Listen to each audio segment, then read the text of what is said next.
이제 대다수의 어머님들은 자식한테 거의 다 모든 것을 해주려고 들어요. 자, 어머니의 사랑은 조건이 없어요. 거의 다 무조건적인 사랑을 베푸는데 특히 대한민국의 어머니들은 그게 더 심해요. 자식을 뒷바라지 해주는데 거의 다 해주니까. 그래서 그 아이들이 나중에 의존형, 지금 뭐 옛날에는 다섯 여섯을 기본으로 낳았단 말이에요. 지금의 5, 60대란. 근데 다섯 여섯이 한 가족으로 구성됐을 때는 생존 경쟁이 심하단 말이야. 한 집안 가족에서 먹을 것도 경쟁해야 되고 입을 것도 경쟁. 수많은 경쟁 의식 속에서 자립 의지가 어느 정도 강했단 말이에요. 근데 지금은 한 나라 둘이나 이제 핵가족이 되다 보니까 모든 것을 부모가 해주게 된단 말이에요. 그러니까 자립 의지가 상당히 약한 의지 박약형 아이들이 많아요. 의지 박약형 아이들. 자, 인간은 생각, 감정, 의지를 현실에서 쓰고 살 수밖에 없단 말이죠. 이것을 조화스럽게 현실에서 써야 되는데 부모가 자식을 부양하면서 모든 것을 기본적으로 의식주로 해결해 주는 생존 보장을 해준단 말이에요. 생존 보장에서 자 위기감이 없어요. 대다수는 위기감이 없으니까 어떻게 해? 안정의 욕구가 아주 그냥 눌러 안 넣는 거예요. 자, 인간은 발전하려고 항상 어떻게 해? 위기가 찾아와야지만 새로운 걸 모색하게 돼 있어요. 위기는 곧 기회다. 이 말이란 말이 얼마나 합당한 말이냐면 인간은 위기의식할 때 긴장하게 돼요. 긴장하고 새로운 것을 창의적으로 쓸 수 있는 위기의식이 위기의식은 용기가 있는 사람이 위기를 돌파해요. 그런데 의지 박약형의 삶을 살아가는 사람들은 위기 때 어떻게 해요? 절망으로 빠지는 경우가 많다는 것을 인지해야 돼요. 우리 삶은 항상 두 가지 속성을 다 경험해야 돼요. 자, 위기와 기회예요. 자, 우리가 팬데믹을 겪으면서 얼마나 큰 위기가 왔을 때. 근데 위기를 이제 극복하면서 그것을 기회로 또 잡아서 에너지장을 돌린단 말이죠. 자, 사건, 사고로 결론은 그것을 고칠 수 있는 기회가 찾아온단 말이야. 자, 전 국민이 대장동이라는 엄청난 부동산 비리를 봤단 말이야. 거기에는 언론과 검찰과 경제 카르텔이 공동으로 자, 국민들의 엄청난 이권을 빼먹는 거야. 그것을 목표도 했단 말이야. 그러면서 자, 어느 똑똑한 정치가 이번에 개혁을 할 철호의 기회입니다. 자, 이래도 가는 끊임없는 불로소득을 양산했단 말이야. 2년 동안에 팬데믹 때문에 부동산 가치가 어마어마한 재화가 남아돌면서 그 돈이 다 부동산 주식 이런 데 갔단 말이야. 자, 2년 동안 불로소득이 얼마나 증가했을까요? 가만히 앉아서 집값이 하루아침에 몇 달 만에 몇 억씩 뛰고 수십억이 뛰고 10억대 부자가 우리나라 많이 증가했다고. 자, 10억대 부자인데 예, 자, 한 집을 갖고 있는 10억대 부자. 예, 그런 사람들이 많이 늘었다고. 집값이 떨어지면 그 예, 집에는 부자. 예. 그게 옳은 경제 운영 방법이 절대 아니거든요. 자, 비생산, 비효율적인 부의 축적이란 말이야. 기회가 엉뚱하게 생긴 거야. 엉뚱하게. 자, 우리의 경제관은 다수가 평온한 삶을 살게끔 돼야 되는데 다수는 어떻게 생존 불안에 시달린단 말이야. 생존 불안에 늘 시달리냐. 집값이 올라가도 생존 불안이에요. 왜? 자기만 올라가는 게 아니라 다 올라가면 어떻게 해? 내가 그걸 팔고 이사 갈 데가 별로 없다는 얘기예요. 집값이 그렇게 올라간 것은 인간의 결론은 두려움 때문에 그렇게 올리는 거예요. 두려움 때문에. 왜 우리가 그렇게 부동산을 사고 집을 사고 차를 사고 어마어마한 과소비를 해서 인류의 생존 위기를 가중시키는 경제 구조를 만들어냈을 거예요. 결론은 어떻게 소유욕, 끝없는 소유욕의 탐욕, 그리고 끊임없는 두려움의 생존에 대한 시달린단 말이에요. 소유욕이 심하면 과소비이 되는 거고 과소비가 부채질하는 거야. 나보다 잘났다는 우월감. 이런 감정적인 밑바탕에는 어떻게 생존에 대한 두려움이 전부 깔려 있는 거야. 생존에 대한 두려움.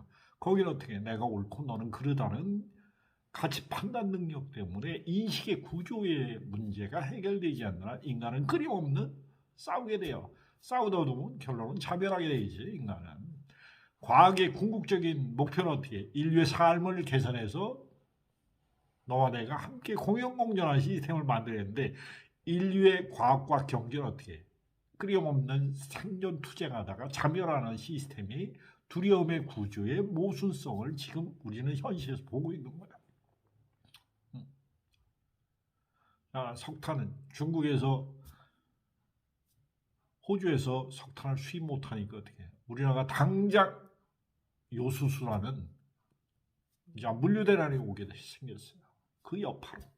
그러니까 세계는 하나의 경제 공동체인데 이쪽이 막으면 이쪽이 탈락하게 돼 있어요. 끊임없이 하나의 공동체로 봤을 때는 이것을 잘 순환시킬 수 있는 구조를 만들어야 돼요. 근데 과도한 소비와 과도한 소유욕적인 경제 구조를 만들려면 어떻게? 돈이 많이 가는 데가 투자. 투자는 어떻게? 내가 이득을 바라는 이기심과 사리사욕이 몰리는 게 집값의 근본적인 원인이에요. 왜? 공영공존하고 내 것만 챙기니까. 이제 인간이 어떤 기회를 쓰느냐 이거야. 기회를 보느냐. 자, 이원성은 끊임없는 모순의 세계를 해결하는 과정에서 우리는 성장하게 돼 있는 거야. 야, 모순은 기회예요. 모순을 뜯어 고치려면 어떻게? 엄청난 사회 비리 현상이 눈앞에 펼쳐지는 거야. 그러면서 경제도 뜯어 고치고 정치도 뜯어 고치면서 어떻게? 인간의 삶의 질을 개선하는데 인류의 문화가 펼쳐지는 거야. 그만큼 가해자가 있으면 그만큼 피해자를 양산하는 게 우리의 이원성의 음과 양의 생이란 말이에요. 끊임없이 물결의 파동을 친단 말이죠. 거기서 내가 중심 잡고 평화롭게 살기가 얼마나 힘든 구조의 의식 구조를 펼치는가는 어떻게 집단 무의식이란 말이야.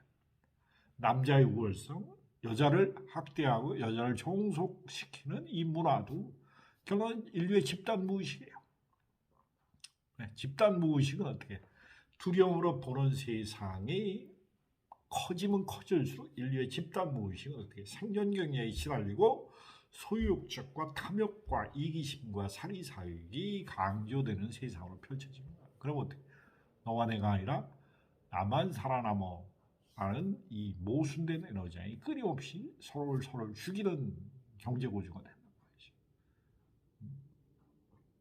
그래서 우리는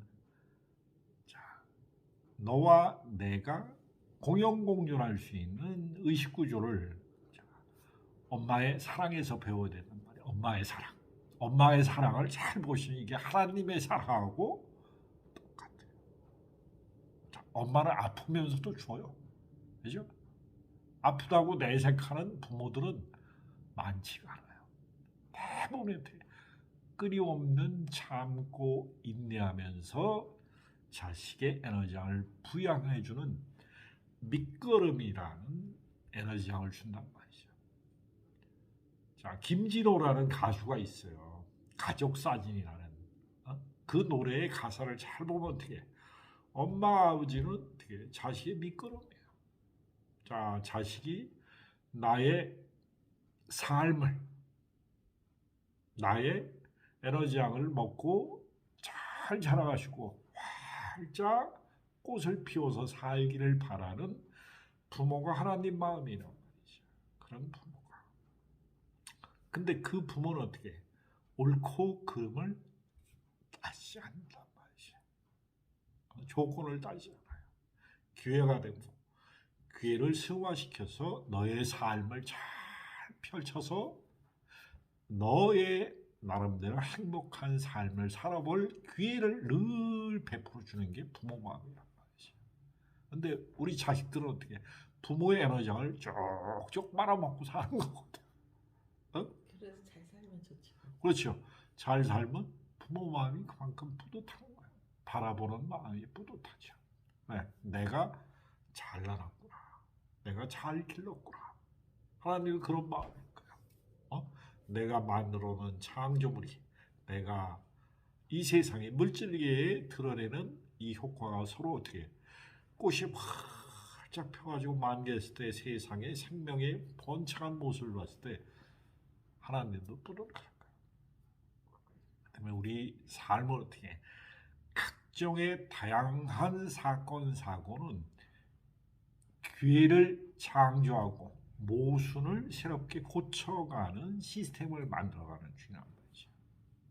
그래서 대한민국이 조금 더 발전된 사회, 인류가 발전된 사회로 가기 위해서는 반드시 사건 사고의 큰 경량의 격변기를 거쳐야 되는 거예요.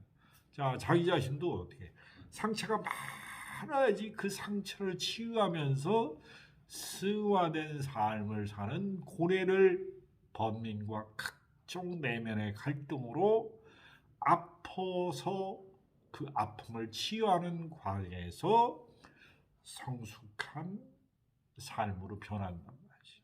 아픔이 없는 삶은 성숙한 삶으로 변하지 않는 거예요. 근데 거기서 절망하지 않는 게 중요해요. 절망하면 한동안 어떻게 해요? 얼마나 아파서 헤매는 게 과정이 어마어마하단 말이지. 항상 어떻게 이기는 기회다. 기회는 절망을 뚫고 일어서는 거라는 것을 우리의 어머님 사랑으로서 어머님의 희생이 결론은 자식의 끝없는 아름다운 삶의 꽃을 피기 위한 동력이라는 것을 자식이 알아줘야 돼요. 근데 철없는 자식을 그것을 알아주지를 못한단 말이에요. 철없는 자식은. 근데 그 자식이 아파해서 내 마음이 갈기갈기 찢어질 때 엄마를 바라보고 아버지를 바라봤을 때 휘안에 감기면서 철들어서 부모 마음을 이해했을 때 어떻게 해요? 우리는 달라지고 인류도 달라진단 말이죠. 그랬을 때 부모는 부모의 마음을 이해하는 거지. 우리는 그런 삶을 승화시킬 수 있는 내면이 성숙해지는 거란 말이에요. 그런 게 내면이 성숙해지는 거거든요. 그랬을 때 자식이 부모 마음을 이해하고 부모 마음은 자식의 에너지양을 잘 살찌우는 보살핌의 에너지양이 사랑받고 인정받고 존중받고 안정감을 느끼는 이 물질 세계에서 삶을 잘 구현하는 사람으로 변화하는 거지. 그러면 인류의 공동체 의식이 발전하는 거지. 너와 내가 하나님을 아는 것. 그래서 나는 큰 소유욕이 내려가요. 그리고 어떻게 큰 부러움도 내려가요. 그러면서 우리의 가슴 속에 삶의 지뢰도약이 발전하는 거죠. 그래서 내 안에 나를 볼 수 있는 기회가. 그런 게 우리는 실제의 삶의 상승 에너지장을 승화시키는데 너무나 중요하거든요. 모든 사람이 다 가질 수 있는 건 뭐냐? 사랑이죠. 네, 사랑이에요. 끝 없는 하나님의 사랑. 왜? 우주니까. 우주는 무한한 기회의 다양성을 창조할 수 있는 기회를 주는 것뿐이에요. 거기에서 옳은 것도 있고 그른 것도 있고 음과 양의 이원성을 전부 체험했을 때만이 하나님의 사랑을 드러낸다는 것을 자기 자신이 알게끔 도와주는 게 부모예요. 부모의 사랑은 어떻게 하나님의 사랑을 표현하는 것이다. 그래서 우리가 부모님이 임종을 지켜본다든지 가까운 사람의 임종을 지켜볼 때 어떻게 나중에 그 슬픔을 팍 표현하다 보면 어떻게 다음 생에 또 만나요라는 말이 자동으로 나와요. 왜? 그 인연의 고리가 계속 이어지기 때문에 그래요. 그러나 다음 생에 태어날 때 기억을 못할 뿐이에요. 기억을 못하는 건 어떻게 새로운 삶에 도전할 수 있는 끊임없는 기회를 주어서 다양성을 낳는 체험의 도구일 뿐이에요. 때문에 사랑은 무한한 기회다. 영원한 생명의 반응이라는 것을 우리는 뒤에 부모의 사랑을 통해서 배워가고 그걸 익혀서 표현하는 과정임을 삶을 통해서 아는 게 성숙해지는 것이다 라고